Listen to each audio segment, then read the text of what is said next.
Muy buena tarde a todas las personas que nos acompañan el día de hoy por Zoom y también en la transmisión de Facebook. Bienvenidos al ciclo de seminarios que sabemos sobre el cambio climático en México, coordinado por el Programa de Investigación en Cambio Climático de la UNAM. Hoy llevamos a cabo la segunda sesión del módulo 37 dedicado a conocer el cambio climático en México desde los trabajos que se están desarrollando en el Centro de Investigación Científica y de Educación Superior de Ensenada, el CICESE. Para esta sesión nos acompaña la doctora Cecilia Soldatini, quien nos compartirá su presentación a las aladas historias de adaptación y resiliencia de las aves marinas frente al cambio climático. Antes de iniciar, me permito compartir parte de la trayectoria académica de la doctora Soldatini. La doctora Soldatini inició su carrera en el año 2000 y desde entonces ha acumulado experiencia en diversos campos de la ornitología, desde el estudio de playeros migratorios hasta aves marinas y especies sinantrópicas, transitando de la ecología del comportamiento al manejo de conflictos humano-fauna. Durante el periodo del 2000 al 2013 se desempeñó como investigadora en zoología en la Universidad de Venecia, Italia, y en mayo de 2013 se trasladó a México, donde actualmente labora como investigadora en el CICESE, particularmente en el Laboratorio de Aeroecología Marina de la Unidad Académica La Paz. Sus líneas actuales de investigación son la ecología de aves marinas como bioindicadores, el análisis de los efectos del cambio climático en la población de aves marinas y su respuesta conductual y fisiológica al estrés en conservación. Bienvenida, doctora. Muchísimas gracias por la invitación y por la presentación. Muchas gracias. Bueno, entonces, si estamos listos, voy a compartir mi pantalla. Sí, hoy les voy a hablar un poco de aves marinas, contándoles unas historias relacionadas sobre todo al cambio climático, cómo estas especies reaccionan a estos eventos. Primero me gustaría presentar mi grupo de trabajo. Somos dos investigadores, el doctor Albores y yo. Y al momento hay varios estudiantes de posgrado, 3 estudiantes de doctorado, todos en Ciencias de la Vida en CICESE, y 5 estudiantes de maestría también entre CICESE y UABCS. ¿Cómo estudiamos las aves marinas? Utilizamos muchos métodos. El método principal y de referencia es siempre el anillamiento científico. Entonces, al capturar los animales, metemos un anillo de metal, muchas veces también un anillo de color de Darvik, siempre si es adecuado para la especie, y eso nos permite ir recapturando y reobservando los animales en el tiempo. También usamos mucha aeroecología, GPS, geolocalizadores, acelerómetros, veremos por qué, magnetómetros, drones, radares, y todo eso lo necesitamos. ¿Por qué? Porque las aves marinas viven prácticamente toda su vida en el mar. Dependen del mar en manera absoluta.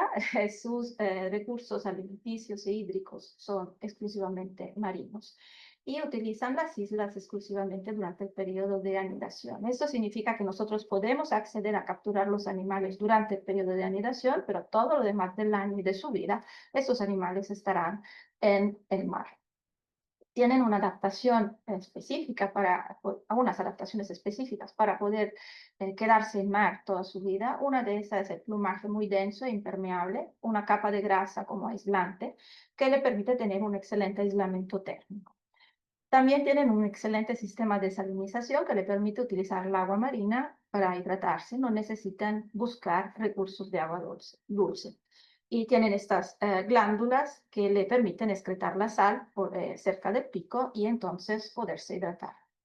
Cuando llegan a las islas para anidar, lo hacen en colonias. Entonces hay colonias que pueden ser muy grandes, de miles de parejas, o colonias más pequeñas, dependiendo de la especie, dependiendo de la situación. Y lo que unas de las características, sobre todo los procelariformes, que son las aves marinas con comportamiento pelágico, es la deposición de un huevo muy grande. Normalmente es alrededor del 25% de la mamá. Bueno, les dejo hacer sus proporciones. Para nosotros humanos sería como tener un hijo de 6, 7 kilos. Entonces, claramente es una inversión metabólica muy importante, y todo lo que conlleva esta inversión metabólica después se repercute en el éxito de la viabilidad de la colonia de la población de la especie. Entonces, es un tema que hay que tener presente. El cuidado es biparental. Este huevo, particularmente grande, tiene un periodo de incubación largo y también el crecimiento de los pollos se extiende por bastante tiempo y los cuidados parentales son compartidos por los padres que tienen una estrategia de forrajeo central, que significa que claramente tienen que regresar a la isla para proteger y alimentar el pollo, pero tienen también que alimentarse de la manera más eficiente posible. Entonces escogen sus áreas de alimentación que no sea demasiado lejos, pero tampoco que no tenga baja calidad. Entonces tienen que buscar un buen equilibrio entre las áreas de alimentación y su distancia para poder atender el pollo. Muy seguido tenemos dos tipos de viaje de alimentación. Uno más largo, que es para la alimentación de los propios adultos, y uno más corto para buscar recursos para el pollo. Y las características oceanográficas son las que determinan cuáles son las zonas que son consideradas adecuadas para las aves marinas para su alimentación. ¿Por qué es importante estudiarlos y conservarlos también? Es importante conservar esas especies. Bueno, primero hay que considerar su posición en la cadena trófica. Las aves marinas son depredadores muy longevos. No conocemos exactamente la expectativa de vida de cada especie. Normalmente se habla entre los 30 a 40 años. Pero hay una especie, el Albatros de Laysan, y un individuo en particular que nos cuentan una historia increíble. Hay un individuo que se llama Wisdom, es una hembra, anillada en el atolo de Midway en 1952, ya como reproductor. Significa que por lo menos tenía 8 años, posiblemente más. Y este año, 2025, también se ha producido su huevo, su pollo. Entonces, estamos hablando de individuos muy longevos y como tal nos pueden contar muchísimo sobre los que son la variabilidad ambiental y, por ejemplo, también son excelentes bioindicadores porque van acumulando en sus tejidos los contaminantes y los van, digamos, acumulando desde todo el área de alimentación. Entonces nos dan una idea sobre lo que pasa en el océano, sobre el estado de salud del océano. Son importantes también para la productividad del océano porque, como dijimos, se concentran en las islas durante el periodo reproductivo. Sus heces, que sean en el agua o en tierra, van acumulándose y van concentrando los nutrientes en las zonas cercanas a las islas o arriba de las islas. Eso se repercute en una buena productividad de las aguas alrededor de las islas y también en depósitos que llamamos guaneras, donde se van acumulando y que son utilizados por ejemplo, por la agricultura, ¿no? Como abono para la agricultura. Entonces, para protegerlas hay que conocerlas y como pasan toda su vida en el mar, las cosas no son muy sencillas, ¿no? Bueno, sabemos que el 4% de las especies de aves marinas conocidas, de las aves son aves marinas. Entonces, conocemos más de 10.000 especies de aves, de estas el 4% son aves marinas. Son en 9 órdenes, son presentes en 9 órdenes de los 29 en que están clasificadas las aves. En total, estamos hablando de 372 especies, de las cuales casi la mitad, el 44%, está en alguna categoría de riesgo. Entonces, digamos, las aves marinas necesitan atención desde el punto de vista de la conservación. En México tenemos 115 especies y la mayoría están concentradas en el noroeste. Por ejemplo, solo en las aguas que bañan la Baja California Sur, entonces la parte sureña de la península, encontramos 56 especies de aves marinas. ¿Cuáles son las amenazas por estas especies? Claramente, una de las mayores es el cambio climático, veremos por qué. También la degradación del hábitat marino y terrestre, la contaminación de los océanos, las especies invasoras en las islas, porque las aves marinas no tienen comportamiento antidepredatorio, entonces son fácil presa por gatos, ratas, perros, lo que sea. Y también un problema muy grave, la captura incidental en líneas de pesca, de palangre o también en redes de arrastre. En México no tenemos todavía números muy precisos a que hacer referencia, pero sabemos que a nivel mundial anualmente 160.000 aves marinas son capturadas por bycatch, por captura incidental, y así pierden la vida. Entonces, es un problema grave y México tiene una zona exclusiva, económica exclusiva muy grande y el 70% de las capturas de pesquerías en México proviene del noroeste. Entonces, esta área es muy rica de aves marinas, pero también tiene una fuerte presión de pesquería. Entonces, el mar, para nosotros, para los terrestres, digamos, es una extensión azul, es una superficie aparentemente homogénea, pero es un medio extremadamente complejo y heterogéneo en su realidad. Las aves marinas saben escoger en esta homogeneidad, saben escoger cuáles son las áreas donde efectivamente hay presencia de presas y pueden alimentarse de manera eficiente. Entonces, ¿cuáles son los factores que definen los hábitats óptimos para la alimentación de las aves marinas? Seguramente abióticos, porque hay, por ejemplo, topografía del fondo, la salinidad, la temperatura de superficie, muchos factores de tipo abiótico que influyen claramente en los factores bióticos, como la productividad, la concentración de las presas. Y estos factores son ligados o caracterizan la masa de agua. Entonces, las masas de agua son extremadamente dinámicas como tales. Las zonas de alimentación de las aves marinas son muy dinámicas. Les voy a mostrar brevemente este esquema muy simplificado de la que podría ser la corriente de California. Entonces, la flechita indica el norte de este lado, el sur del otro lado, y tenemos las montañas rocosas y el viento que corre a lo largo de las montañas rocosas hacia el sur. Esto provoca el movimiento del agua superficial, generando corrientes. La corriente de California es una corriente que se mueve del norte hacia el sur y ese movimiento de corrientes genera también una surgencia de las aguas más profundas y ricas en nutrientes que se mueven hacia la superficie y entonces activando la cadena trófica. Por ese motivo, la corriente de California es un ambiente muy productivo y donde encontramos muchas especies de depredadores. Las comunidades de depredadores marinos cambian su composición en respuesta a las condiciones ambientales. Si las condiciones ambientales cambian, no sé, hay temperaturas más calientes, las especies que son más seleccionadas para vivir en climas fríos se moverán más al norte y las que aguantan las condiciones calientes pueden quedarse al sur y eso cambia mucho la composición de la comunidad de depredadores marinos. Y igualmente para las aves marinas el concepto es el mismo, aplica, ¿no?, a todos los depredadores. ¿Y eso por qué? Porque hay una diferente distribución de las especies presa. También, ¿qué pasa con las aves marinas? Que ellos se pueden mover, pero las islas donde anidan, ¿no?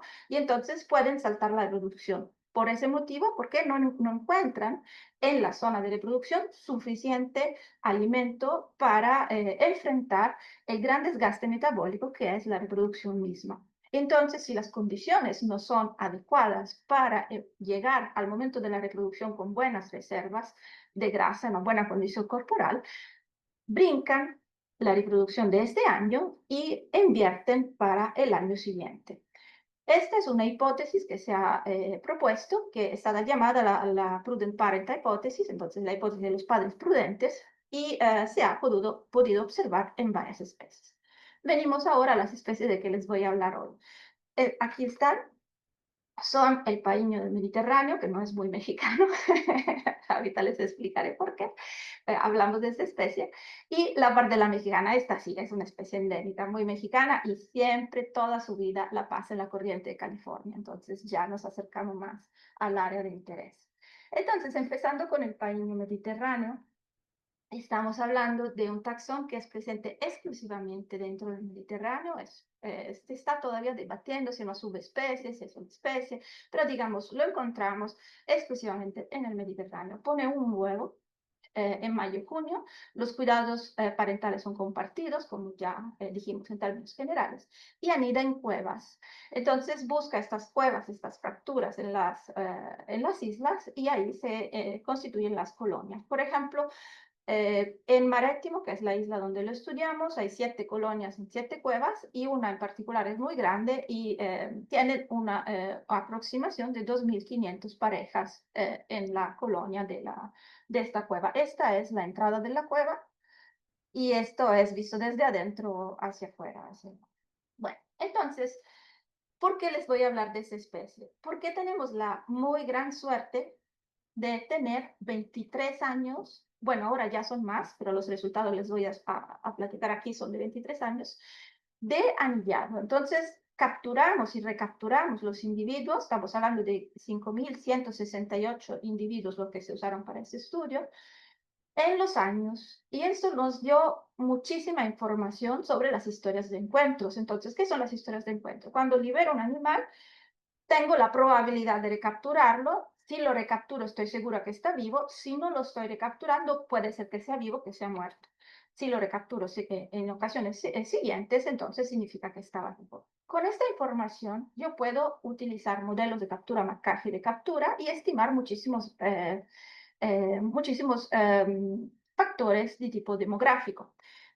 Puedo trabajar sobre temas como la sobrevivencia, la probabilidad de recaptura, y puedo también utilizar variables ambientales para ver cuáles son los efectos sobre los parámetros demográficos. En nuestros modelos siempre utilizamos la asunción que la contactabilidad de los individuos es inferior al 100%, porque estamos trabajando en una cueva muy grande y no tenemos acceso a toda la cueva. Entonces, tenemos una muy baja probabilidad de contactar los animales. Muchas son las preguntas que nos pusimos con esta base de datos tan grande. Empezamos, ¿es una especie longeva? ¿Cuánto viven? ¿Cuándo empieza la senescencia? ¿Hay senescencia en aves marinas? No se sabe. Después, si se reproduce todos los años, ¿cuál es el éxito de esta colonia en general? ¿Cuál es su perspectiva en futuro? Entonces, utilizamos multi-state capture análisis con modelos que consideran el pasaje de un estado al otro de esos individuos, entonces de pollo a pre-breeder, después a breeder, y también utilizamos todas las variables ambientales para considerar la influencia de los factores ambientales en estas poblaciones. Bueno, hay un poco más de detalles que no les estoy contando claramente por no ir muy a fondo, pero los resultados que nos permitieron llegar a estos modelos son muy interesantes porque nos dieron la información que pudimos utilizar en 9 escenarios de proyección de la población actual, con las características actuales, a futuro. Entonces aplicamos una matriz de Leslie con la sobrevivencia actual, el tamaño de población y todo, y con esto pudimos ver qué podría pasar en los próximos 100, 200 años.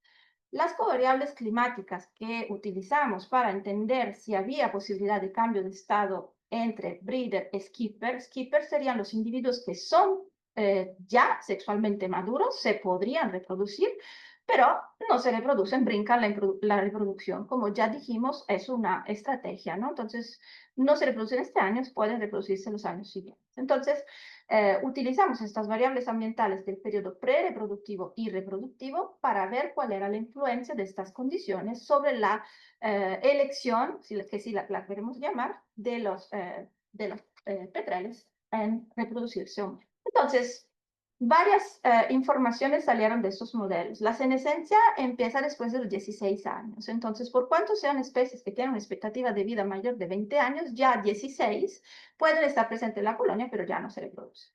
El reclutamiento empieza a los 2 años y es completo a los 6. Los machos empiezan a reclutar antes de las hembras normalmente. Los volantones tienen una sobrevivencia bajísima, 22%.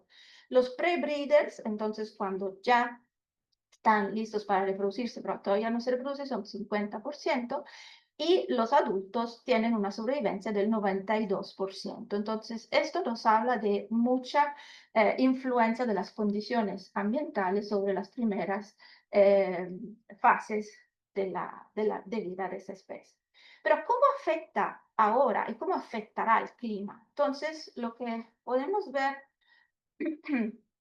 en esta slide es un poco resumido el efecto de la temperatura superficial.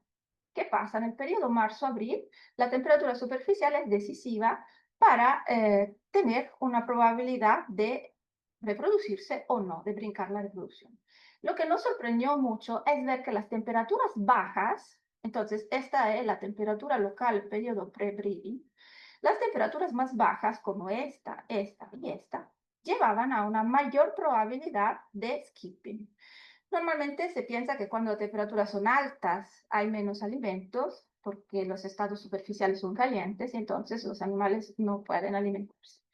Vimos, estudiando la literatura local, que con temperaturas más bajas es mucho menos presente el alimento. ¿Por qué? Porque los estadios larvales de los peces tienen un crecimiento mucho más lento y entonces los petreles mediterráneos que de eso se alimentan no logran tener suficientes reservas para poderse reproducir. Por ese motivo, llegan al periodo de reproducirse, no tienen reservas y se brincan la reproducción.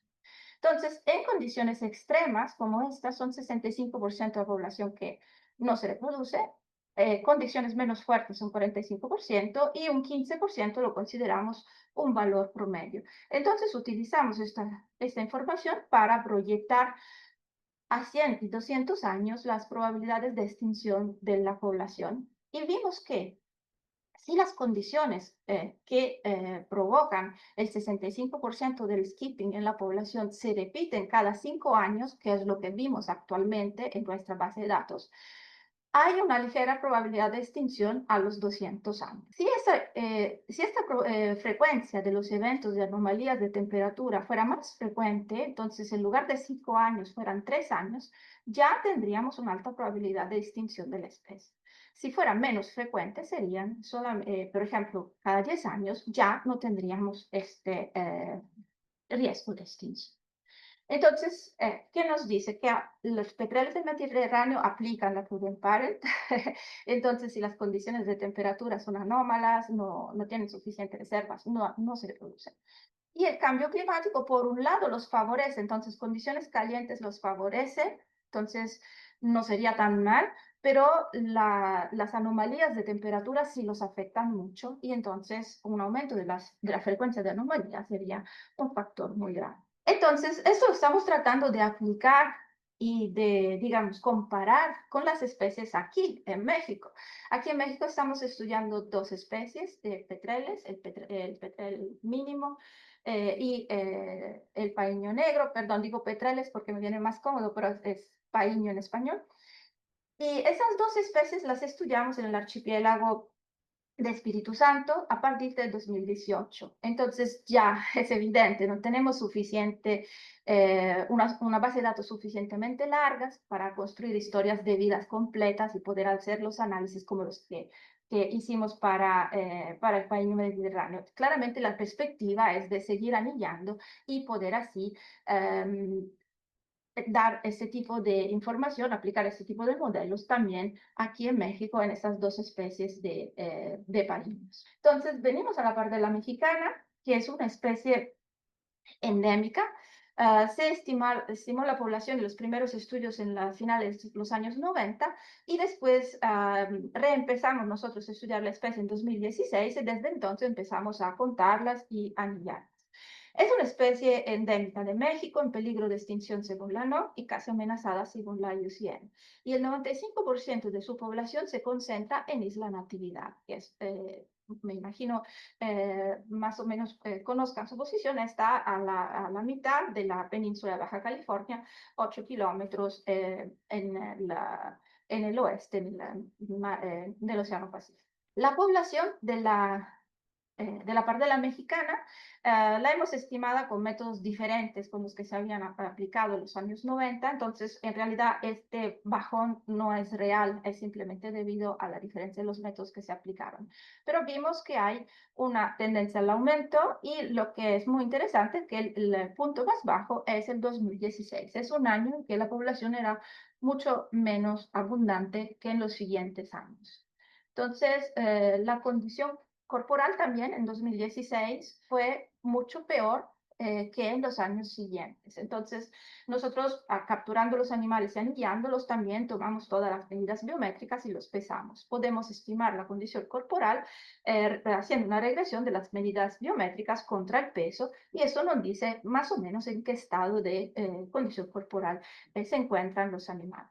Lo que vimos en 2016, que la condición era mucho más baja que los años que después pudimos medir, y también que las hembras tenían condiciones corporales peores de los machos. Al medir también las alas, porque bueno, las otras medidas son todas medidas esqueléticas, entonces no varían, pero sí varían por la longitud de las plumas de las alas. ¿Por qué? Porque eso todos los años las mudan y como nosotros, por ejemplo, tenemos una velocidad de crecimiento del cabello que es variable durante nuestra historia de vida, porque puede ser influenciada de nuestro estado de salud, de nuestra alimentación, de muchos factores. Entonces, lo mismo pensamos que podía pasar con las pardelas y sus plumas. Y efectivamente vimos que las hembras en 2016 perdón, en 2017, el año siguiente al año malo, entonces el año con condiciones peores, tenían las plumas más cortas, crecieron menos. Y eso se relacionaba a la productividad marina, entonces a la concentración de clorofila. En los machos esto no se observó, pero ¿por qué entonces las hembras son más afectadas? Vamos viéndolo en estas otras slides y ejemplos. Bueno, aquí vemos cómo fue la oscilación uh, del índice del niño. Vemos cómo en 2015-16 hubo una anomalía caliente. Fue el warm blood y siguió un año con condiciones niño. Entonces, estaba ya desde muchos meses, se estuvieron acumulando, siguiendo condiciones calientes. Después siguió la oscilación, pero mucho menos evidente. Hubo anomalías hacia el niño y la niña, pero menos graves de las que observamos en 2016. Con los GPS que vimos que en 2016 los machos se iban al norte y las hembras al sur, sin equivocarse, salían de la isla, uno para el norte, los machos para el norte y las hembras para el sur. En 2017 esto no pasó, las áreas de alimentación eran perfectamente sobrepuestas. ¿Cuál fue la diferencia? Fuimos a analizar la temperatura superficial en las áreas de alimentación y vimos que en 2016 encontrábamos 2 grados de temperatura mayores que en 2017. Entonces las condiciones eran completamente diferentes. También las condiciones de clorofila, como se puede ver en estas imágenes de los 4 años, y de las otras características de las áreas de alimentación fueron variando mucho a lo largo de estos 4 años que estamos comparando. ¿Y qué pasó también? Utilizando los GPS, pero sobre todo observando a través de los acelerómetros el comportamiento, podemos ver cuál es el comportamiento de buceo de esa especie. Entonces, sabemos dónde se van a alimentar, pero sabemos también cómo se alimentan. Bueno, antes que nada, tenemos que reconocer a la pardela mexicana su récord de apnista, porque comparado con los otros pufinos, entonces pardelas de pequeño tamaño, son las que bucean más profundo y por más tiempo. Entonces, esto es algo que reconocer. Pero también vimos con los acelerómetros cuál era la forma de sus buceos y cómo se caracterizaban. El acelerómetro es un instrumento que está montado dentro del GPS y nos habla de la aceleración de tipo horizontal, vertical y lateral. Nos dice, por ejemplo, si están simplemente flotando, si se están limpiando o si empiezan a bucear y aleteando hacia el fondo. Los buceos se pudieron caracterizar en 2 tipos. Buceos sencillos, bajan y suben. Y buceos complejos, bajan, pasan un rato en profundidad, nadando en profundidad y después suben aleteando. Analizando todos los buceos no vimos diferencias entre los 4 años que estamos aquí reportando. Pero analizando los buceos complejos, ahí sí vimos una diferencia muy grande. Las hembras en 2016 bucearon en los buceos complejos más hondo y por más tiempo. Entonces se le dificultaba posiblemente más encontrar comida. Entonces vamos sumando que bueno, producen un huevo muy grande y entonces metabólicamente demandante. Sus plumas crecen menos y también tienen que desgastarse más para alimentarse. Entonces, ya empezamos a entender, ¿no? Por qué las hembras tienen un mayor efecto de las condiciones ambientales en su fisiología, en su metabolismo. Entonces, hablando después de la dieta, empezamos a ver también otros elementos muy interesantes. Analizamos la dieta a través del análisis de los isótopos estables de carbono y nitrógeno en las plumas.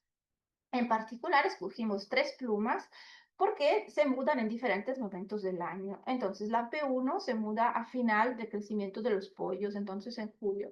La P9 ya un poquito más adelante, tipo en agosto.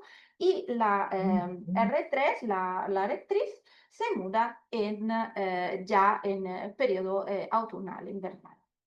¿Qué pasa entonces? Analizando estas plumas podemos saber cuál es la concentración de estos dos isótopos que nos hablan de elementos muy interesantes. Uno, el nitrógeno. El nitrógeno nos habla del nivel trófico en que se alimentan. ¿Por qué? Porque prácticamente se reflejan los niveles tróficos de sus presas claramente con valores diferentes porque se van concentrando. Entonces, esto nos dice si se están alimentando de las mismas cosas o si hay variabilidad. Mientras que el carbono, el isótopo del carbono 13, va cambiando, va disminuyendo su concentración desde la costa hacia el ambiente pelágico. Entonces, si tenemos mayor concentración de carbono, es porque el animal se está alimentando cerca de la costa, si va disminuyendo porque se alimenta en ambientes más pelágicos. Y entonces, hay que revisar estas dos gráficas en particular, la P1, entonces periodo postreproductivo, que es el momento en que mudan las plumas, vemos que se están alimentando, sea machos que hembras, en ambientes más costeros. En 2016, que es la nubecita café. Los otros colores ya los vemos más hacia el ambiente pelágico. Entonces, ¿qué pasa? En 2016 ya vimos que durante la reproducción se alimentaban más cerca de la colonia y vemos que también después se siguen alimentando, perdón, cerca de la costa. Entonces van alimentándose cerca de la costa de Baja California. En otros años este comportamiento no es tan evidente, se alimentan en ambiente pelágico sin problema.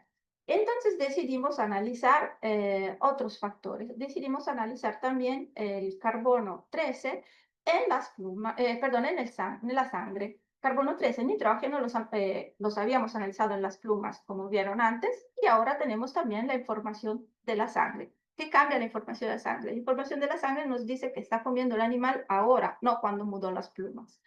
Y entonces, en ese caso, vimos que en 2017, 16-17, los animales estaban alimentando, sí, cercanos a la costa, pero ¿qué pasaba? Pasaba que tenían una relación, la concentración de mercurio en la sangre y el comportamiento de alimentación cerca de la costa. Significa que cuando los animales están cerca de la costa acumulan mercurio, cuando están más lejos, no. También la acumulación del mercurio nos lleva a otros factores de interés. Se pudo relacionar la concentración del mercurio también a la actividad antioxidante y se observó que hay una menor actividad del enzima antioxidante de la glutatión peroxidasa y una menor capacidad antioxidante no enzimática cuando hay mayores concentraciones de mercurio. Entonces, ¿qué pasa? El agua más caliente, las condiciones de niño, warm blood, empujan las pardelas a alimentarse más cerca de la costa. Alimentándose más cerca de la costa y en condiciones más complicadas, las hembras tienen que bucear más y más tiempo y también sea machos que hembras van acumulando también contaminantes. Cerca de la costa también pueden encontrar con mayor probabilidad los barcos pesqueros. Entonces pusimos en relación la base de monitoreo satelital de las embarcaciones con los datos de geoposicionamiento de las aves y hicimos un análisis dinámico espacial. Esto es el proyecto de maestría y de doctorado de Gemma Baunza, para ver cuáles eran las probabilidades de interacción con los barcos pesqueros. Entonces, en este mapa, aquí pueden ver los movimientos de los barcos pesqueros en los años analizados y aquí pueden ver los barcos en rojo y las pardelas en azul. Entonces, hay varias situaciones en que se acercan. ¿Qué obtuvimos? Obtuvimos una información muy importante, que hay interacción con palangre y también con red de cerco. El palangre no es muy peligroso para esta especie, es mucho más peligroso para el albatros de Lysa, que también estudió Gemma. Y las redes de cerco son más que nada no tanto un riesgo de bycatch, de captura incidental, sino una interacción por competencia del recurso. Entonces, empobrecen el hábitat para esa especie. Y vemos aquí cuáles son las zonas con mayor probabilidad de interacción derivadas de los análisis de acercamiento de las pardelas, de las áreas de alimentación de las pardelas y del área de operación de los barcos pesqueros. Entonces, ¿qué podemos hacer para proteger? Bueno, se debería fermar el cambio climático. Ya sabemos que no es tan sencillo, pero sí podemos operar a nivel local con áreas naturales protegidas que sean pensadas para especies tan dinámicas. Se puede aplicar, por ejemplo, el método BirdLife International, lo aplicamos a la pardela mexicana, obtuvimos una representatividad muy alta del 85%, pero observamos un problema. Dado que las pardelas viven prácticamente en un pasillo, porque de un lado tienen la tierra y del otro tienen el océano abierto, no se mueven de forma circular alrededor de la isla, se van o hacia el norte o hacia el sur, aunque no sea con segregación sexual, pero sí, esos son los movimientos que hacen. Y poca sobreposición. Entonces, el método BirdLife nos ayudó a definir un área bastante grande alrededor de la isla, que es importante para la especie, pero aplicamos también otro método de caracterización de las áreas de alimentaciones en base al comportamiento del animal observado a través de los GPS. Entonces, hicimos una clusterización, un agrupamiento de las áreas con mayores probabilidades de actividades de forrajeo, y así obtuvimos las áreas más importantes para el forrajeo. Uniendo las dos informaciones, obtuvimos estas áreas que son evidenciadas en azul. Pueden ver que algunas coinciden con las actuales áreas naturales protegidas de las islas del Pacífico y de la Reserva de la Biosfera del Vizcaíno, otras no. Pero estas áreas deberían ser consideradas como para redefinir las actuales áreas naturales protegidas, entonces ampliar sus confines, pero también se deberían considerar de manera dinámica porque en realidad se necesitan exclusivamente cuando las pardelas están reproduciendo. Lo demás del año no es esencial hacer ese tipo de conservación específica en el mar.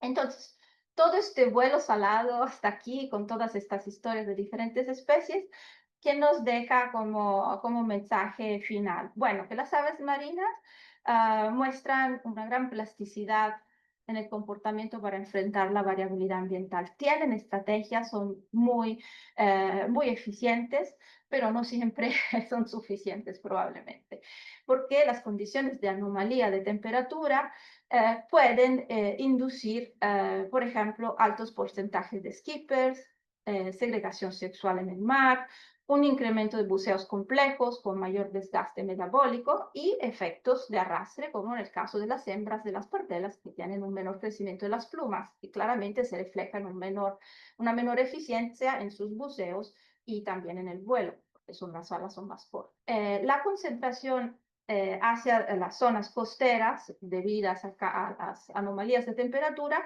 llevan el riesgo un mayor riesgo de contaminación, entonces de acumular contaminantes con los efectos en el estrés oxidativo que ya mencionamos, y también pueden llevar un mayor riesgo de interacción con la pesquería.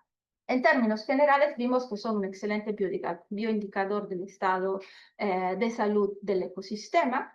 Y por último, podemos pensar de implementar varios métodos de identificación de las áreas para la protección de estas especies, como por ejemplo la KBA de BirdLife International o métodos analíticos ad hoc como lo que aplicamos nosotros. Eso ayudaría a extender y remodelar las actuales áreas marinas protegidas con una perspectiva de aplicación dinámica, porque serían medidas necesarias exclusivamente durante el periodo de anidación, porque después se dispersan en áreas mucho más grandes. Entonces, hasta aquí nuestras historias sobre las adaptaciones al cambiamiento climático en las aves marinas. Les agradezco mucho la atención y también agradezco mucho a todos los estudiantes, investigadores, instituciones y organizaciones que apoyaron y siguen apoyando en estos estudios. Muchas gracias. Pues muchas gracias, doctora. Creo que es muy interesante saber y conocer parte de los comportamientos, dinámicas de las aves y en función de ello pues saber, ¿no? O sea, sabemos que son estudios como muy largos, que llevan un tiempo considerable para poder también Sí, llegar a estas conclusiones de cómo también el cambio climático pues está llegando a afectarlas y cómo las está llegando a afectar, ¿no? Entonces, información que considero muy, muy válida al momento de poder empezar también a construir estrategias que puedan, pues sí, solucionar esos conflictos humanidad, en esa sí, relación que tienen las aves y nuestras actividades, ¿no? Por acá tenemos una pregunta por parte del público presente. muy Entonces, bien. voy a proceder a compartírsela. Esta, pues, igual, ¿no? Con la experiencia y su trabajo realizado, preguntan si la longevidad en las especies compartidas está asociada a una baja interacción de depredación o a una alta habilidad para evadir los depredadores. Bueno, no creo que tenga relación con los depredadores porque las aves marinas desde siempre han anidado en las islas y en las islas no había depredadores hasta que no los llevaron los humanos en el sentido de ratas, gatos y otros mamíferos depredadores. Y entonces, digamos que no evolucionaron conjuntamente con la presencia de depredadores. Y esto hace que no tengan defensas y que tampoco, imagino, la presencia de los depredadores pueda haber influenciado su longevidad o menos. Simplemente no hubo interacción durante su evolución y por eso no evolucionaron el comportamiento antidepredatorio y tampoco creo haya influencia en la longevidad. Muchas gracias. Por acá tenemos, bueno, esperemos que igual la respuesta compartida haya disipado las dudas de uno de nuestros Mm. participantes.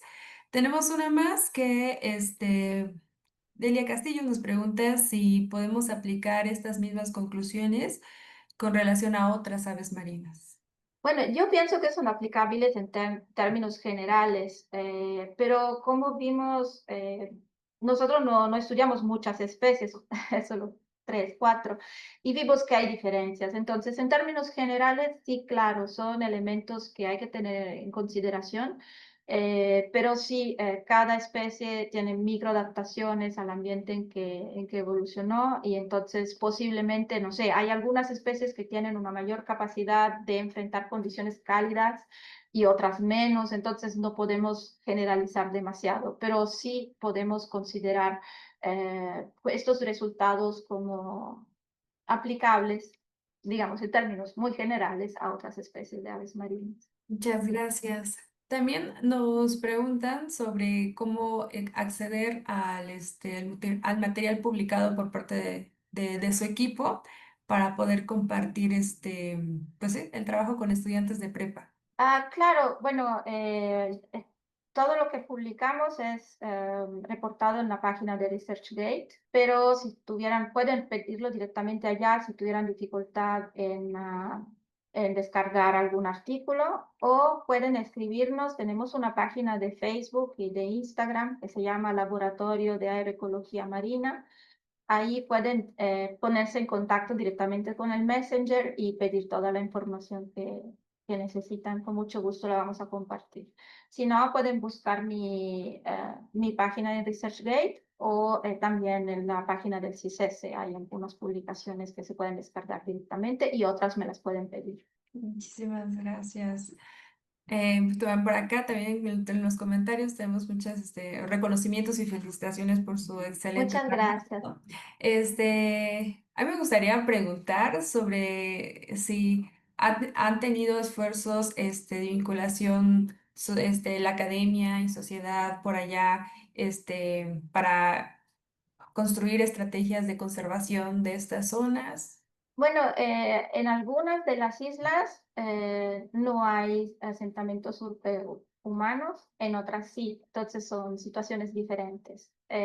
Nosotros colaboramos de la mano con la CONAM en todas las áreas donde trabajamos y estamos siempre muy disponibles, por ejemplo, si nos piden hacer cursos o dar ponencias y todo, con mucho gusto. Y en particular en una isla, Isla Natividad, ahí tenemos un muy buen acercamiento con la población local. Es presente ahí una una, ¿cómo se llama? Cooperativa pesquera. Es un pueblo bastante grande con muchas familias, son muy activos y muy interesados a la conservación de la isla y de las aves marinas en términos generales. Entonces ya tuvimos varios acercamientos, pláticas y compartimos cada vez que salga un artículo, lo enviamos y estamos dispuestos claramente a discutirlos. Y nos da mucho gusto todas las veces que, que vamos a las islas poder encontrarnos y actualizarnos, ¿no? Sobre lo que más resultados nuestros, pero también su perspectiva. Muchas veces lo que es muy interesante nos cuentan su perspectiva eh, de las de los nocturnos, así los llaman en Isla Natividad. Cuando los ven en el mar, nos cuentan su comportamiento y entonces son todos momentos muy gratos y que amplían mucho nuestro conocimiento de las especies. Entonces, digamos, hay un intercambio, ¿no? No formal, pero sí hay y es muy bonito, es una parte muy bonita de nuestro trabajo. Muchísimas gracias, doctora, por compartirnos, pues también parte de la experiencia que lleva, que conlleva la investigación, ¿no? Ujú, sí. Todas, con las especies y también con la población cercana. Muchísimas gracias, doctora. Sí, Pues y bien, si están interesados también en las actividades de nuestros estudiantes, salidas de campo y todo, con la página de Facebook y de Instagram pueden ver muchas fotos y ahí también ponemos los links para los artículos. Entonces, si quieren seguir estas páginas en las redes sociales, también les puede dar más información. muchísimas gracias, doctora Sara. Doctora, te queremos agradecer mucho su tiempo, Gracias a su ustedes, disposición, su muchísimas gracias. participación, por todo lo, también por todo el conocimiento construido y compartido en este espacio. Muchísimas gracias. Gracias. Antes de culminar la sesión, pues me gustaría, nos gustaría invitarlos a la siguiente sesión de este módulo que estará a cargo del doctor Felipe Gómez con la presentación Cambio climático en el Antártico Occidental, relevancia del giro del mar de Ross. Igual será este jueves de 12 a 1 de la tarde. Por otra parte, también los estamos invitando al espacio académico interactivo del PI, donde tendremos la presentación del proyecto de tesis del estudiante de la Facultad de Derecho, Juan Carlos Ramírez, con el tema protección ambiental o fortalecimiento económico, una crítica jurídica a la preferencia del interés económico sobre la biodiversidad en el proyecto Saguaro. LNG. También está la invitación constante para ya próximamente se viene lo que es el Congreso del Programa de Investigación en Cambio Climático, que busca pues seguir compartiendo eh, las investigaciones alrededor del cambio climático. Asimismo, pues, con el propósito de que cada uno de nosotros, de nuestros seguidores, sea parte de la sensibilización y comunicación en temas relacionados con el cambio climático, les invitamos a participar en la publicación periódica de fotografías Cambio Climático al día, donde nos pueden compartir desde su visión cómo, y desde su entorno cómo están viviendo el cambio climático. Y nos falta un último anuncio. Es para seguirlos invitando, ya estamos a 3 días, no, 5 días, 3 días del cierre la convocatoria del Climatón, en este evento en el cual pretende encontrar a diversas propuestas que es desde estudiantes jóvenes sobre frente al cambio climático, ¿no? Entonces, para que puedan postular sus proyectos. Ahora sí, creo que ya culminamos con los anuncios. Nuevamente les agradecemos a todas y todos por su tiempo, por su disponibilidad para esta presentación. Nuevamente también gracias a la doctora Cecilia por hacerlo posible. Muchas Gracias. gracias, que tengan buena tarde. Bye bye. Buenas tardes a todos.